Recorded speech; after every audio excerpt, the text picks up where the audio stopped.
The Apprentice tells the story of a young Donald Trump as he tries to surpass the achievements of his real estate developer slumlord father and establish a name for himself in the resurgent real estate market of 1980s New York City.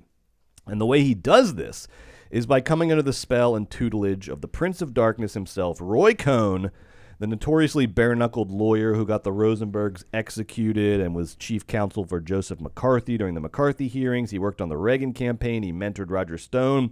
He's basically the archdemon that gave birth to all the little demons that have done their best to turn America into a late-stage capitalist hellscape for the last 75 years. But by the end of The Apprentice, Joe, the student becomes the master as Trump becomes Trump, and Roy Cohn, who is dying of AIDS, even though he won't admit it, is left to ponder the hellish futility and loneliness of his existence.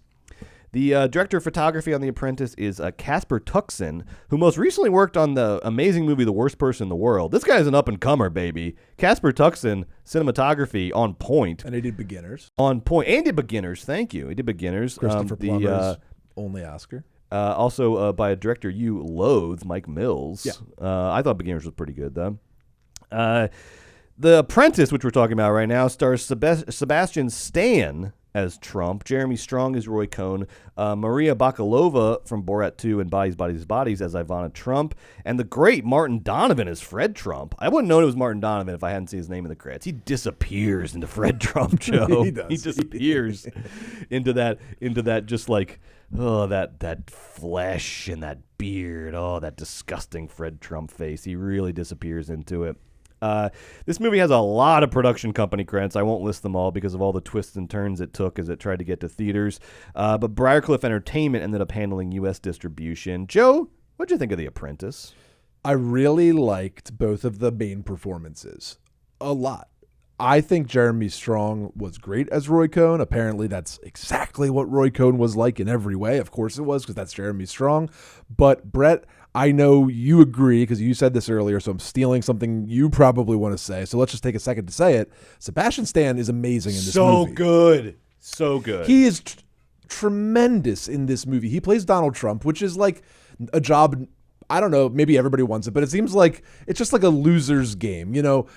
Gleason did it, and everyone's like kind of had their Trump thing, and it's fine. It's just like, it's like a overdone impression almost like what's there left to mine or plum from a Trump impression. I thought there's as actually well. tons. Well, first of all, I like one of the things I like about this movie is the period of time in Trump's life that it looks at.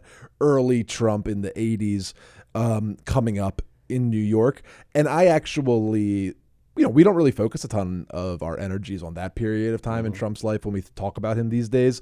So I liked going back there and learning about it, and watching Stan's character arc and character develop was really good. And the humanity that he brings to Trump, and sort of watching him go to the dark side, it's all very nuanced and excellent. And I just thought that he really stole the show on this one, Brett. Number two, I really liked Tuxen's camera work. Oh, yeah. Energetic, beautiful, you know, puts you right in the time and space, very fun and not overbearing, and great colors, and just gave you a great old New York texture. I really liked the camera work in it. I think that Sherman's script hurts the movie a little bit. Specifically, I think that the second act becomes a little bit more greatest hits montage movie of the week. Trump, here's the things we remember from Trump at this period of time in his life. Unlike the first half of the film, which is borderline perfect in setting up the Cohn-Trump like dichotomy, relationship, evolution, and watching young Trump become middle-aged Trump. So I loved the first half. The second half was a little movie of the week. I blame Sherman.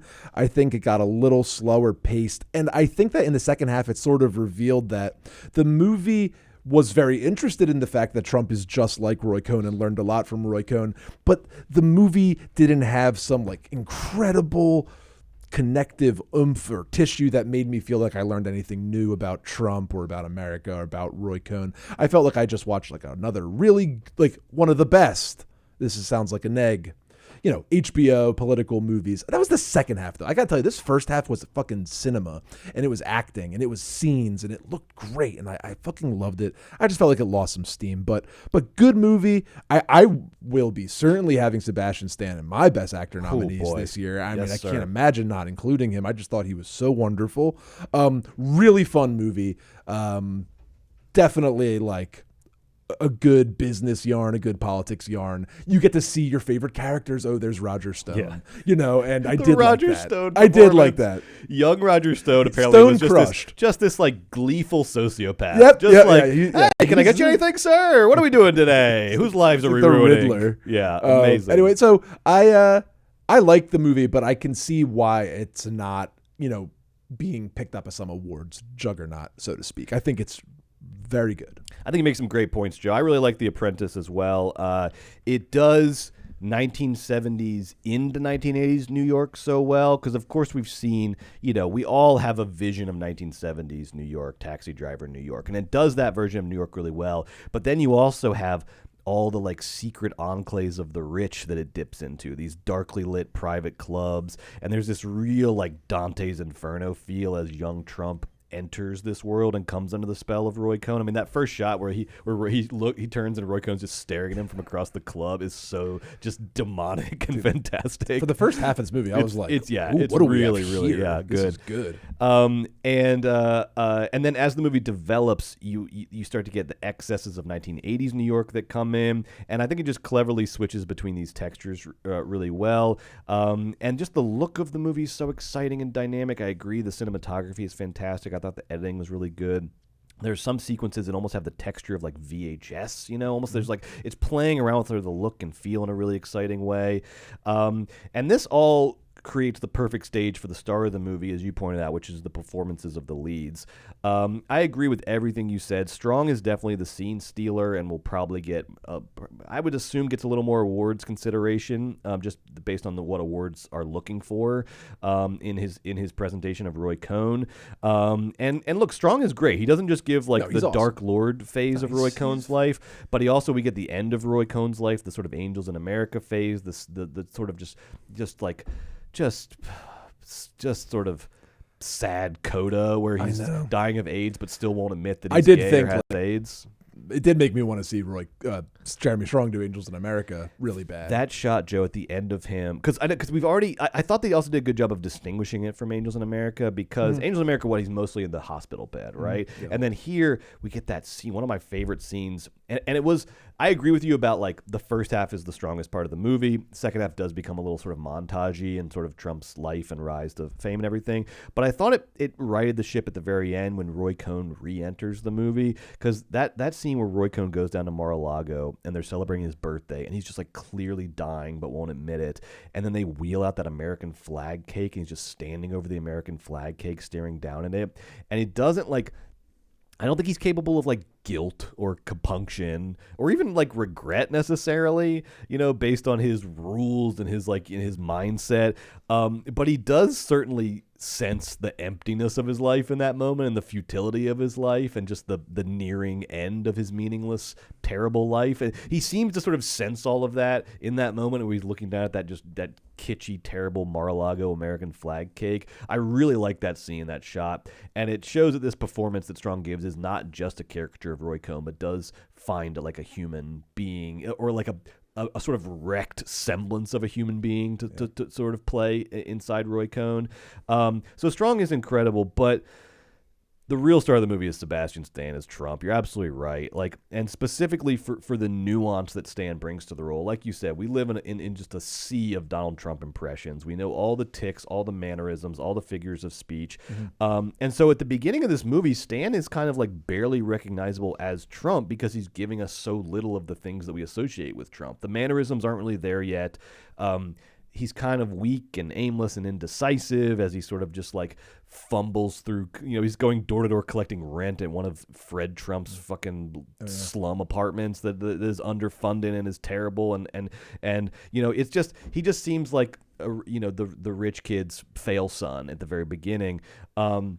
But what is there from the very beginning is that sort of like the dark vapors of Trump's soul, out of which Trump will, the cauldron out of which Trump will emerge. All of that is there. The deep-seated selfishness, the pathological lack of empathy, the desire for power and money at all costs. The cauldron of vapors is there, and then you get to watch Stan over the course of the movie masterfully start to piece together what we think of as Trump, almost like one sort of little nuance at a time. You see Trump like emerge through the movie, and it's kind of a lost art in filmmaking, watching a character literally change from start to finish. Not like encounter events and have to deal with them, but like the person themselves like change over the course of the movie, and in this case change for the worse and become the Trump that we recognize as Trump. Stan is like, and I don't know if they shot that, I can't imagine with all the production difficulties that they shot this in continuity. Like, no. So, but like Trump, Stan is just so focused. Stan is so focused and killer at like nailing the evolution, nailing the nuance of the evolution.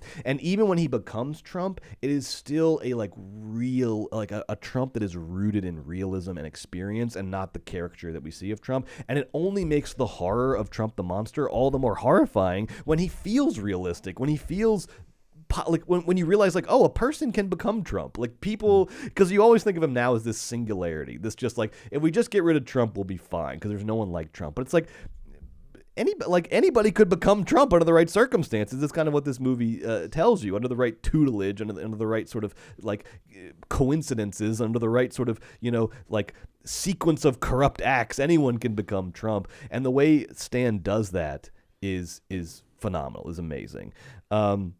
He returns Trump to the realm of humanity without humanizing him in a way. And it's phenomenal work. I think it's my favorite performance of the year. I'd have to go back and look, but it's up there. It's awesome. Tied for number one at the very least. Man, oh man, Stan is a phenomenal talent. This has been an amazing year for him between The Apprentice and A Different Man. And I was thinking, Joe, I don't know, with Adam Driver on his fun, weird little odyssey through Ferrari and Megalopolis, with Joaquin racking up the bad decisions between Joker 2 and abandoning the Todd Haynes movie. You see where I'm going? I do. With Leonardo DiCaprio hiding out in Europe until the P. Diddy stuff blows over. There is room at the top right now, Joe. There is room for a new A-list megastar. Sebastian Stan, this is your moment, baby. This is your moment. You got the chops. He's in that new Ron Howard movie with Anna de Armas and Sydney Sweeney. Freaking Ron Howard. That's what he needs, is a freaking Ron Howard. Just Eden. Just some disgusting, just like blatant awards season stuff. That's what Stan needs. I think Stan's got the juice. I love that. I think he's got the real juice. I really didn't know until today that he's got the fucking juice. I mean, obviously, like, it's always one of these things. Oh, how'd that guy get in the Marvel movie? Oh, because he's the most talented actor in the world. You just like don't get to see it because he's stuck in the Marvel movie. Like back when Matthew McConaughey, you remember the McConaissance? Like before then, everyone was like, this guy can act. He was just in rom-coms. It's like you get to be in the shittiest rom-com of all time because you're like the greatest actor ever. Yeah. Stan with this just hiding. Dude, just dormant. He's got it. Now he's ready. He's got it. So overall, The Apprentice is I would say, a really good movie that you should see ASAP because of the lead performances and because of the cinematography, the editing. Yeah, I liked it. And because of what it says about America. It's a message that's familiar, but you can never hear it enough because it's so damning as to disqualify us from being a country. And it's presented here with some extra hellishness. The fact that somehow, in a democratic society in which the laws and regulations and the balances of power are supposed to curb corruption and the evil fuckery of like old European monarchies, somehow still, even in a country that is voted on by the people, somehow the most deeply evil and corrupt people still become successful, and not like secret cabal successful, although of course those people exist too. They exist in this movie, but like mainstream successful, like fucking celebrities, like out and about successful, not even trying to hide who they are.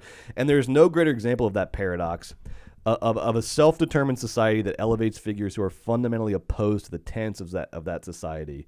There's no greater example than Trump, and The Apprentice shows just how fundamentally Trump is opposed to the concept of a society, the social contract, shared responsibilities and shared benefits, the most amount of good for the most amount of people, high taxes at the top, social safety net at the bottom, all the simple, just simple concepts of a society Trump is opposed to. He hates the very nature of a society because this man only exists for himself. He can't even fucking let his brother spend the night at his house when his brother is like, no one has ever looked more suicidal than Trump's brother coming up in that penthouse in that scene, and he's like, I can get you a room at one of our hotels. This guy only exists for himself, as opposed to any sort of friendship, relationship, marriage, partnership, anything like that. And we put this guy in charge of a society, our society, and we might do it again this November.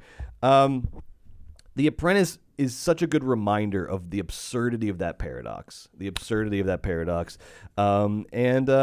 would recommend that everyone go see it. Let's get some more fucking money in these Apprentice coffers. That box office was too light. Check it out.